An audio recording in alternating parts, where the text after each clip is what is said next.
देवराज्यसेव्यमानपावनाघ्रिपङ्कजं व्यालयज्ञसूत्रमिन्दुशेखरं कृपाकरम्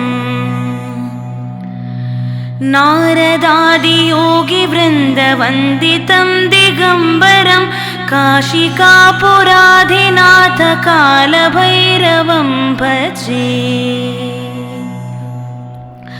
भानुकोटिभास्वरं भवाब्दितारकं परं नीलकण्ठमीप्सितार्थदायकं त्रिलोचनं कालाकलामम्बुजाक्षमक्षशूलमक्षरं काशिकापुराधिनाथकालभैरवं भजे।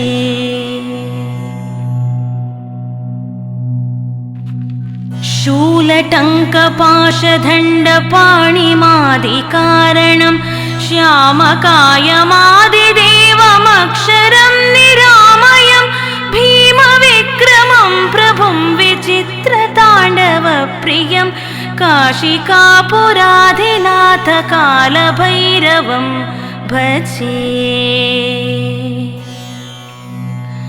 भुक्तिमुक्तिदायकं प्रशस्तचारुविग्रहं भक्तवत्सलं स्थितं समस्तलोकविग्रहं निक्विणं मनोज्ञहेमकिङ्किणीलसत्कटिं काशिकापुराधिनाथकालभैरवं भजे।